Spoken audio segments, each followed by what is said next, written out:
fudhatee si geessaa dhiifama jedhanii waajjira poolisii dhannee jechuudha. Eessatti hidhamtee poolisoota federaalaa moo naannootti moo warra akkamiisa akka ta'an? Poolisii magaalaa Finfinnee kutaa bulchiinsa magaalaa Faasil Kilaaftoo kan jedhamu labuu muuziqaa safar jedhamee kan beekamudha bakki ittiin hidhan. Kumaandariin tokko na arrabsee afaan Amaaraatiin afaan kee bananii callisaa achi sindaayyuu jedhee boorsaa koos na harkaa butee sana booda na teessisanii waardiyoota nama 3 na biratti godhan anuma qofa biratti hidhamaa biraanillee akka walitti dabalamu gooni qofaana kaa'anii qofaama biiroo isaanii fuulduratti seensuma bakka namoonni yeroo dhufan ta'an jiru achi na bulchan firaashii wayii natti kennanii nan bulee namas akkasumatti kophaan na baasan hidhamaa kamirraayyuu sana booda gaafa gaafiin itti baay'atu nuti dhimma irraa hin qabnu Oromiyaatu barbaada Oromiyaan amma dhufee fudhata jedhan naannoo sa'aatii 8 natti fakkaata kana jidduu poolisiin magaalaa Bishooftuu dhufee achi dabarsanii isaanitti na laatanii poolisiin magaalaa Bishooftuu taasisa harkatti na kaa'ee gubbaarratti paatrooliidhaan na fidee magaalaa Bishooftuu qajeelcha poolisii ana takkaffaa natti fakkaata achi na kaa'anii. Maal sitti maniitu si gadhiisanii amma sadarkaa maalirra akka jirtu mee nu kaasi? Guyyaa 3 fi kananas Bishooftuu bulee jimaataa sanbataa gaaga dilbataatti hanga amma sa'aatii ba'uu kanatti manuma hidhaa keessan ture.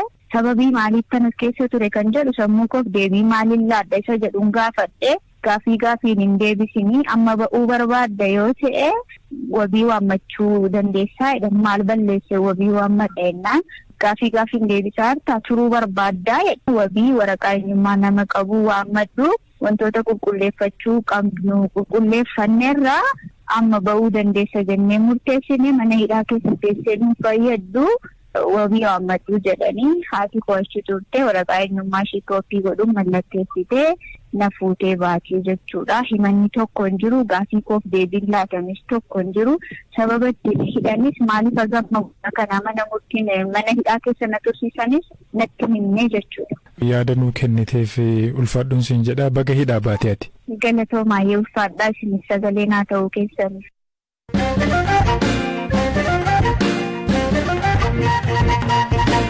Torban kanarra humni waraanaa Eertiraa daangaa Tigraay seenuun humnoota Tigraay irratti waraana bananii akka turan dubbi himaan TPLF obbo Geetaachoo Raddaa himan. Ministeerri Kominikeeshinii mootummaa federaalaa Dr. Laggasaa Tulluu immoo humni waraanaa aleellaa akkasiin raawwatu odeeffannoo kanas hin qabnu jedhan. Zalaalam Taaddasaa. Sanbataa fi dilbata darbe jechuun caamsa 20 fi 21 bara 2014 akka lakkoofsa Itoophiyaatti humnootni waraanaa Eertiraa naannoo Shiraarotti humnoota TPLF irratti haleellaa bananii akka ture dubbii himaan TPLF obbo Geetaachoo Raddaa fuula Tiwiitarii isaanii irratti har'a gara galgalaa barreessaniiru. Obbo Geetaachoon haleellaa kana guyyaa 4 dura jechuun caamsa 16 bara 2004 humni waraanaa Eertiraa kutaa waraana 57ffaa fi 21ffaan daangaa Tigraay seenuun haleellaa banuu isaanii ibsuun humnootni Tigraay naannaa Adiwaalaatti haleellaa raawwatame ofirraa qolataniiru jedhan. Kana malees humnootni Tigraay deebisanii haleeluun humnoota Eertiraa barbadeessaniiru jechuun ibsaniiru obbo Geetaachoon.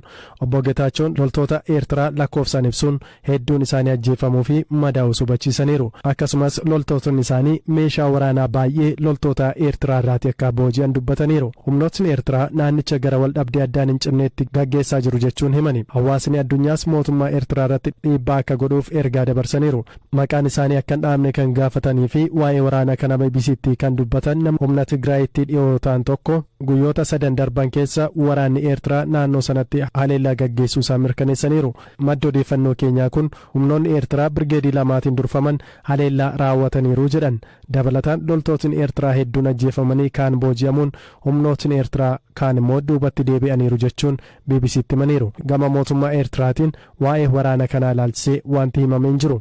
Dubbi himaan mootummaa federaalaa Dr. Laggasaa Tulluu garuu odeeffannoo waraanaa kana hin qabu garuu humnootni waraanaa Eertiraa haleellaa akka kanaa hin raawwatanii jedhan. Itoophiyaa dimbirin tashaakiro odeeffannicha hin argineen garuu humnoonni Eertiraa kana gochuu hin danda'an. Sobanii dursanii ofii isaanii qocoluu kaasuudhaan mootummaan Eertiraa kana godhee mootummaan federaalaa kana godhee jechuudhaaf ta'uu danda'a. Kanarra kan darbe dhimmi itti waraana banan hin jiraatu. dursanii warri TPLF waraanaaf qophaa'aa waan turaniif dursanii aleellaa gaggeessanii deebii kennan irratti ta'uu mala. Isa adda baasnee kan beeksifnu ta'a. Dubbiin Geetaachoo jedhame piroopaagandaadha. Karaa Eertiraa waraanni baname tilmaama jedhu hin qabu. Daangaa Itoophiyaa seenuun bakki loltoonni Eertiraa qabatan hin jiru. Garuu daangaarratti bakkeewwan komii irratti ka'an jiru. Xiyyeeffannoo hawaasa idil-addunyaa argachuudhaaf jecha waan godhatan ta'uu mala. Kunis kan yeroo waraana Itiyoo Eertiraa turedha. Kanaan duras bakkeewwan sarara ibsaa fi Itiyoo Telekoom suphuudhaaf namoota deeman isaantu ogeessota ajjeese. Uummata Tigraay gowwoomsuudhaaf yoo ta'e malee qaamni daandii cufe hin jiru. Waa'ee marii ministeera muummee Abiyyii fi TPLF dhoksaan Naayijeeriyaatti mari'atanii kan jedhu sobadha. Anuu fi koo waliinan ture. Obasanjoo wajjiniinis waliin argine. ኦባሳንጆም ጋር አልተገናኙም እሳቸው።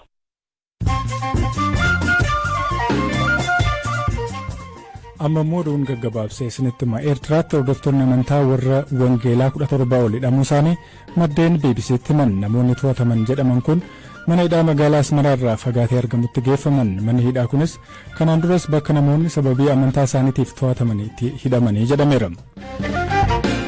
Manni murtii yakkaa Masrii kaadhimamaa pirezidaantii duraanii ganna 15f mana hidhaa akka turan ajaje. Maanguddoon ganna 70 dhukkubsataa jiran Abdul Moyem Abu Foto hooggantoota Muslim Brotherhood wajjiniin murtoo balleessaan itti muramee ture. Mootummaan Sudaan labsii yeroo muddamaa ji'oota 6 darbeef yeroo fonqolcha mootummaatti labsamee ture kaase. Kaawunsiliin nageenyaa fi ittisa biyyattii akka ibsetti murtoon kun marii jeneraal waraanaa Abdul Fattah al-Burhaan dursaniin murtaa'ee jedhameera.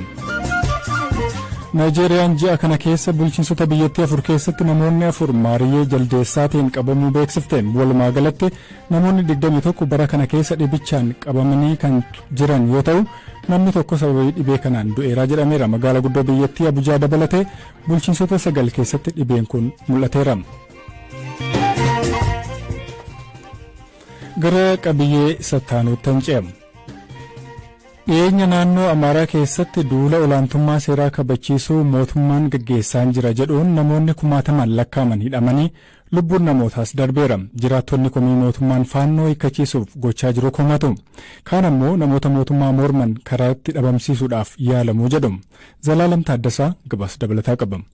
Waajjirri bulchiinsaa fi nageenyaa naannoo Amaaraa ibsa guyyoota dura baasee turen namootni 4,500 ol ta'an to'annoo jala ooluu gabaaseera. Duula kana keessa miseensotni isaanii to'atamuu dhaabbileen siyaasaa akka sosochii biyyaalessa Amaaraa ABN, NAT fi Baaldiraas Dimookiraasii dhugaaf beeksisaniiru. Haa ta'u malee opereeshiniin gaggeeffamaa jiru seera kabachiisuu moo warreen mootummaa morman ofirraa ari'uudhaa kan jedhu dubbii ijoo ta'eera. Waa'illi keenya kutaa Maariffaa Firiyoot Kaasaa jiraattota dubbisteetti. Nageenya isaaniif jecha maqaan isaanii akka hin dhahamne kan gaafatan jiraataan magaalaa Mooxaa tokko torbee darbee magaalattii keessatti ajjeefamuu namootaaf wanti sababa ta'e mootummaan faannoo ari'achuuf yaaluu isaatii jedhu. Magaalichatti dargaggoonni hidhaman uummatarraa rakkoon geessisan hin jiru. Gocha seeraan alaa irrattis hin hirmaanne. Nageenya naannichaa eegsisuun dargaggoota kaanis amala qabsiisuun ga'ee qabu ture. Akkasumas duula weerara TPLF irrattis qooda qabu ture. Tarkaanfiin mootummaa fudhataa jiru dargaggoota naamusa gaarii qaban biratti. Ijoollee jalqabee hanga namoota gurguddaatti kan baratees ta'e hin baratiin bahuun dargaggoota kanneen deeggaraa jiru. Sagalee mootummaa qofti waan dhaga'amuuf malee ijoolleen kun maal balleessan hin tuqiinaa jechaa jiru. Mootummaanis hojii haal idilee isaan hojjetanis ta'e balleessaan karaan itti ibsuu danda'u hin jiru. Uummanni waan kaasu jira. Sanadni mootummaa federaalaarraa ba'ee akka jiru dubbatu. Dhugaan ta'uusaa fuulduratti kan ilaalamu ta'ee garuu naannoo Amaaraa keessa hidhatanii kan socho'an hidhannoo hiikkachiisuudha. Maqaa ijaarsa seeraan alaan uummata Amaaraa hidhatee jiru hiikkachiisuudha. Kaayyoon isaa jechuun hiikkaan siyaasatti kennameera. Yakkamtoota qabuuf yaalaa jira jechuun miidiyaa irratti himaa jiru. Uummanni ammoo ijoolleen kun yoo yakka hojjetan nutu dabarsee kenna. Amma garuu yakka hojjetan nuuf mirkaneessuu waan hin dandeenye irratti ijoollee keenya nu jalaa hin ari'inaa jechaa jiru. Dursanii miseensota faannoo hidhaman akka gadhiifaman gaafachuuf mormii gaggeeffamen walqabate yoo xiqqaate namootni 6 ajjeefamanii 13 ammoo madaaniiru. Jiraatan magaalaa Waldiyaa kan biraan mootummaan faannoo ari'achaa jira yaada jedhu faannoo leenjisanii eebbisanii adda waraanaatti ergan waliin yoo wal bira qabamu yaada wal faallessuudha jedhu. Mootummaan faannoo ari'achaa hin jiru. Keessa isaa qaamni gurmaa'e biraan waan jiru natti fakkaata. Ifatti leenji'anii eebbifamaa jiru. Duuchaatti mootummaan faannoo ari'achaa jira yaadni jedhu sirrii natti hin fakkaatu.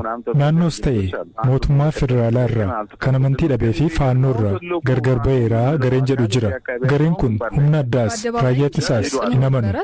Mootummaafis ajajamoo miti. Warri eebbifaman gara adda waraanaa deemaniiru. Waldiyaa keessa hin jiran. Jiraatan magaalattii kan biroon daandii cufuun konkolaataa reebuu fi gara buufata poolisii imaluun hooggantoota faannoo hidhamaniiru jedhan hiiksuuf yaaliin godhamaa akka ture dubbataniiru. Akkaataa jiraatan kun jedhanitti sirna mootummaa jala hin gallu meeshaa waraanaa keenyas hin galmeessifnu jechuun kanneen kophaatti leenji'an jiru. Waldaa dhalattoota Amaaraa Ameerikaa jiranii keessatti daarektera advokeesii kan ta'an obbo Honee Mandefroo Finfinneettis ta'e mootummaa naannoon duulli godhamaa jiru sochii bulchiinsa Abiy warra mormu dhabamsiisuufi jedhan. Naannoo Amaaraa keessatti humnoota bulchiinsa ministeera muummee Abiy morman kamiyyuu hojii balleessuuf akka ta'etti ilaalla. Hidhamtoonni iddoowwan garaa garaatii dhufan caasaan mootummaa mataan isaa namoota TPLF'n loluu keessatti qooda qaban kan akka Jeneraal Tafarraa Maammoo fi ittaanaasaa barsiisota yuunivarsiitii aangawoota aanaalee hoogganoota abin rogeeyyii miidiyaa hawaasaa fi qeeqxota miidiyaa hunda hidhaa jiru. Namoota kana wanti wal fakkeessu mootummaan uummata Amaaraa haleellaarra ittisuu dadhabuu kan morman waliigaltee mootummaan TPLF waliin eegalee keessatti Amaaraa moggaatti foo'ee eegaluu kanneen mormanii fi sirni dimokiraasii gaddeemuu lammiilee kaasanidha. Walumaa galatti lammiilee komii hawaasni Amaaraa kaasunatti hammeessuu malu jedhan hidhan jennee amanna. Amma duula mootummaan naannoo Amaaraa keessatti gaggeessaa jiru ilaalchisee ministeerri tajaajila kominikeeshinii mootummaa Dr. Laggasaa Tulluu mootummaan warra nageenya naannichaa jeequuf socho'aniif obsa hin qabu jedhaniiru. Ministeerri Ajaalaa Raashiyaa Sergey Lavrov pirezidaantiin biyyattii Vladimir Putin dhukkubsataniiru jedhamuun dharaa jedhan. Gabaasaaleen hin mirkanaa'in maanguddoon bara kana waggaa 70ffaa isaanii qabatan Vladimir Putin fayyaan isaanii jeeqamee tarii kaanseriin dhukkubsachaa jiru jedhameera. Dhaggeeffattoota keenya sagantaa keenyaadhaa kanumaan goolabnaa Zalaalam Taaddasaa isiniif qopheesseera. Hirphaa gammachuu isiniif dhiyeesseen jira. Boruu sagantaa wal fakkaatuun walitti deebinaa iddoo nagaa nu bulaa.